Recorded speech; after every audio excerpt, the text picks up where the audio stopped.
ఈ కూటమిలో పదవుల పంపకానికి సంబంధించిన అంశం పైన రచ్చ జరుగుతోంది. ఎవరికి ఎన్ని స్థానాలు ఇవ్వాలి ఏంటి అనే దానిపైన ఇంకా క్లారిటీ రాలేదు. అందుకోసమే 2 నెలలు గడిచిపోయినా ఇంకా నామినేటెడ్ అంశాలకు సంబంధించి నిర్ణయం తీసుకోలేకపోతున్నారు అంటున్నారు. సో మీకున్న ఇన్ఫర్మేషన్ ఏంటి? ఈ పదవుల పంపకం అనేది కూటమి నేతల మధ్య విభేదాలు వచ్చే పరిస్థితికి కారణం అవుతుందా? అంటే కూటమి నేతల మధ్య విభేదాలు వస్తాయి. విత్ ఇన్ ద పార్టీ కదా సమస్యలు ఉంటాయి. ఎందుకంటే చాలా హై ఎక్స్పెక్టేషన్స్ చాలా మంది ఇప్పుడు చంద్రబాబు నాయుడు గారు ఇలా చేయకపోవడానికి ఇప్పుడు నాకున్న సమాచారం ప్రకారం ఫస్ట్ ఈ ఆగస్టు నెలలో ఒక 35 నుంచి 40 మధ్య కీలక కార్పొరేషన్ చైర్మన్ నియమించబోతున్నారని. అదిలో కూడా ఒక లాజిక్ ఏంటంటే ఈ పొత్తుల్లో భాగంగా 31 మంది చోట్ల ఏదైతే బీజేపీ అని జనసేన పోటీ చేశారు కదా, అక్కడ ఇవ్వలేకపోయారు కదా సీట్లు, వాళ్ళకి ఈ కార్పొరేషన్లు ఇవ్వబోతున్నారు. ఫస్ట్ స్టెప్ లో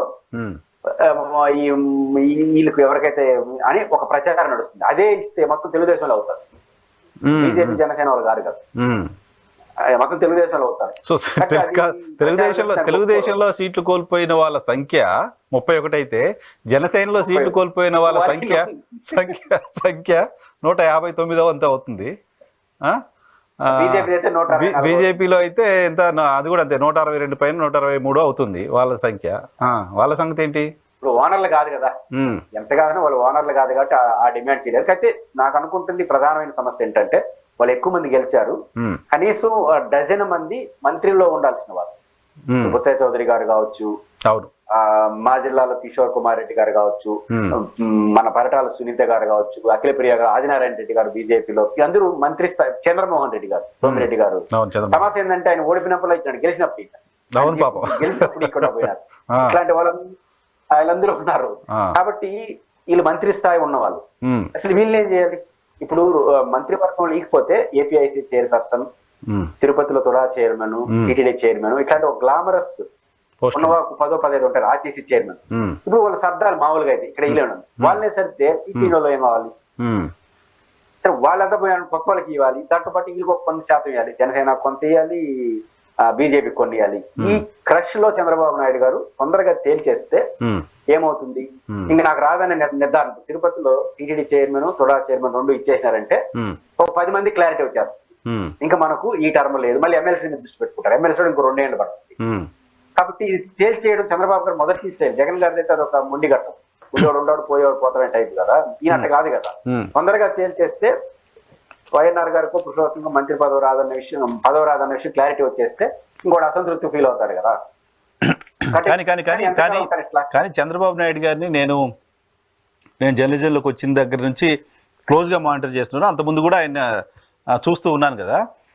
చంద్రబాబు నాయుడు గారు అనే వ్యక్తికి పార్టీలో విత్ ఇన్ ద పార్టీ కూడా మాట్లాడుకుంటారు. మా లీడరు ఇనుమును కూడా నానబెట్టేస్తాడు, తొందరగా తేల్చడు, నాంచి కాలయాపన చేస్తాడని చెప్తారు. అటువంటి చంద్రబాబు నాయుడు గారు మొట్టమొదటిసారి మొన్న అసెంబ్లీ ఎన్నికల సందర్భంగా ఒకేసారి అందరికీ టికెట్లు ఇవ్వడం కావచ్చు, టికెట్లు అనౌన్స్ చేయడం కావచ్చు, సేమ్ టైం పొత్తులో భాగంగా బీజేపీకి జనసేనకి సీట్ల కేటాయింపు అంశాన్ని క్లియర్గా తెగ్గొట్టడం కావచ్చు, సో అక్కడ పెద్దగా డిస్టర్బెన్స్ రాకుండా చూసుకోవడం కావచ్చు. ఈ అసెంబ్లీ ఎన్నికల సందర్భంగా ఆయన యాక్ట్ చేసిన విధానం మొత్తం పొలిటికల్ కెరీర్లో ఎక్కడ కనపడదు.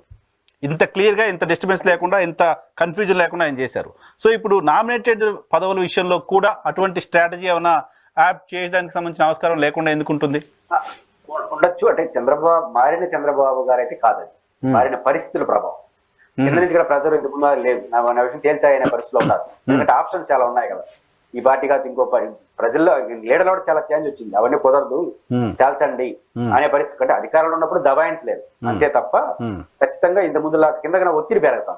లోకేష్ గారి ప్రభావం ఉంటుంది కదా, యంగ్ బెడ్ చంద్రబాబు నాయుడు గారి టైప్ కాదైనా, కొత్త తరం కాబట్టి తొందరగా తేలుస్తారు. ఇప్పుడు లేట్ కావడానికి మాత్రం నాంచే ఉద్దేశం కాదు, కానీ ఈ ప్రెజర్ ఉంది ఆయనకి. ఉన్న మంత్రులకి ఎవరో అందరికి చేశాడు, ఇంకా ఎవరిన ఇయ్యాలంటే కొత్తగా ఒక ఆయన తీయాలి. ఒకటి ఖాళీ ఒకరికి ఇస్తే ఇంకో 4 రెడీ అవుతారు, అదొక సమస్య ఉంది కదా. కాబట్టి ఇప్పుడు ఇయ్యలేడు. ఒక సర్టిఫికేషన్ మొత్తం 10 మంది తీసేసి 10 మంది తీయాలంటే కనీసం వాళ్ళ మీద ఆరోపణలు రావాలి, కనీసం 1 year 2 years పడుతుంది. కాబట్టి మంత్రివర్గంలో సాటిస్ఫై చేసిన వాళ్ళు కావాలి, సీనియర్లు. టికెట్లు 31 మంది టికెట్లు కోల్పోయిన వాళ్ళు కావాలి, ఆశాబాబు ఎక్కువ ఉన్నారు, ఇతర పక్షాన్ని సంపర్చాలి. ఇన్ని టాస్క్లు ఉన్నాయి చంద్రబాబు నాయుడు గారు. కాబట్టి దీనికోసం లేట్ అవుతాం, ఏం చేస్తే ఏమవుతుంది తప్ప చంద్రబాబు గారు నాంచడం కోసం చేస్తున్నది కానీ నేను అనుకోవట్లేదు. రైట్, చూడాలి ఏం జరుగుతుందో.